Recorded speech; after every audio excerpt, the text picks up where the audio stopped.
किसान भाइयों, इधर आप देख सकते हैं एक सर ने छोटा सा जो है यहाँ पर मिल्क पार्लर लगाया हुआ है।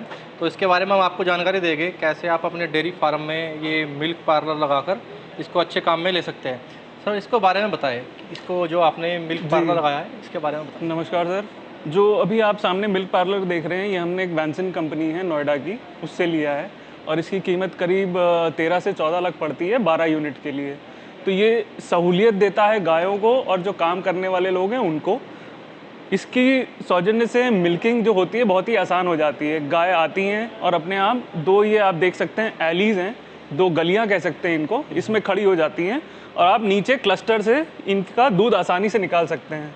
जो आप थोड़ा आगे आइए, जो ये आप मिल्क मीटर देख रहे हैं जो ट्रांसपेरेंट हैं, इसमें आप गायों का दूध भी पता लगा सकते हैं ऑटोमेटिकली देख के, और नोट किया जा सकता है। तो आपको आसानी से पता लग जाएगा कि कौन सी गाय कितना दूध दे रही है, कोई बीमार है या नहीं, और आपका दूध फिल्टर होकर आपके चिलिंग यूनिट में भी जा सकता है। सीधा यहाँ से चिलिंग यूनिट में जाता है। जी जी जी। और सर इसमें कितनी गायों का दूध एक साथ निकाल सकते हैं? इसमें 12 गायों का दूध एक साथ निकल सकता है और हर एक बैच को मिल्किंग होने में 6 मिनट लगते हैं। तो आप 1 घंटे में कम से कम 70-75 गाय आराम से निकाल सकते हो। अच्छा, मतलब सर इसमें कोई दिक्कत वगैरह तो नहीं आती ना गायों के थनों वगैरह में? नहीं, ये जो नॉर्मल बकेट मिल्किंग या लाइन मिल्किंग होता है उससे ज़्यादा सेफ होता है, क्योंकि गायों के खड़े रहने के लिए व्यवस्था अच्छे से दी जाती है।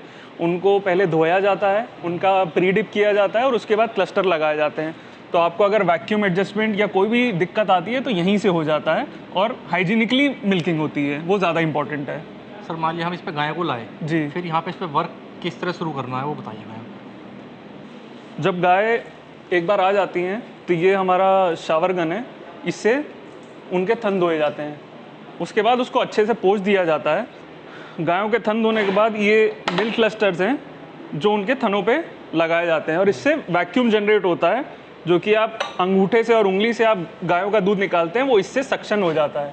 तो इस तरीके से हाइजीनिक मिल्किंग भी होती है और आपको गायों का हाथ भी नहीं लगाना पड़ता और दूध एकदम स्वच्छ और साफ निकलता है। ठीक है। और सर ये इधर ऊपर अब इसके बारे में बताइए। जी जी। जब गायों का दूध निकल रहा होता है उसके बाद आपको यहाँ दूध दिखना चालू हो जाता है। ये इसको मिल्क मीटर कहते हैं। ये 31 किलो तक का मिल्क नाप लेता है। इसमें आप अगर देखेंगे, अगर मिल्किंग जब होती है तो ये 2, 4, 6, 8, 10 जितना दूध निकलेगा गाय का पर मिल्किंग नाप लेता है, और अब इसको नोट कर सकते हैं। और इसको नोट करने के बाद आपको पता चल जाता है अगर किसी गाय में बीमारी है तो उसका कम दूध हो रहा है तो आप उसका इलाज करके आगे उसको बढ़ा सकते हैं, ट्रीटमेंट एरिया में लेके जा सकते हैं।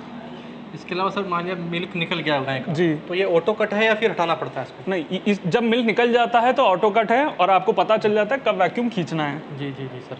इसके अलावा कोई और इसमें जो है देख रेख वाली बात, ध्यान रखने वाली बात? इसमें ध्यान रखने वाली बात है कि आपके पीछे एक मिल्किंग यूनिट लगा है। जी, तो यहाँ से सारा दूध जाता है, तो यही जी, ये ना सर? जी, तो ये मिल्किंग यूनिट है जिससे सारा दूध आगे जाता है।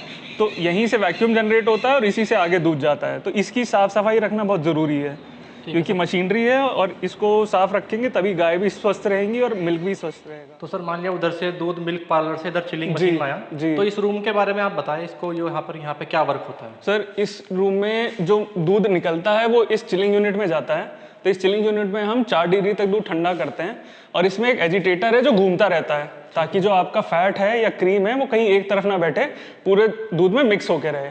उसके बाद जब इससे निकलता है दूध तो हम उसकी बॉटल पैकिंग करते हैं फ्रेश दूध की, और ग्रेटर नोएडा और नोएडा में बेचते हैं 65 रुपीज़ पर लीटर में। अच्छा, मतलब आप उसको बस ठंडा करके यहाँ से पैक कर देते हैं? जी जी, ठंडा करके उसको बॉटल्स में पैक करके उसको आगे बेचते हैं। ठीक है सर। मान लिया बोतल में पैक होकर आपका कितने में जा रहा है वो? सर वो 65 रुपीज़ में जा रहा है नोएडा और ग्रेटर नोएडा में। तो कांच की बोतल में पैक? जी, मिल्क बॉटल्स हैं 1 लीटर की कांच की। अच्छा, और ये सर इधर आपने ये क्या लगा? जी सर, ये जो 2 पंप हैं ये मिल्किंग पार्लर के ही हैं। तो इनसे वैक्यूम जनरेट होता है। जी जी जी। तो जो आपके 12 यूनिट हैं तो 6 यूनिट का एक पंप है और 6 यूनिट का लिए एक पंप है। ये गीजर लगा है और ये उसका वाटर टैंक है, ताकि उसकी अच्छे से गर्म पानी से सफाई हो सके।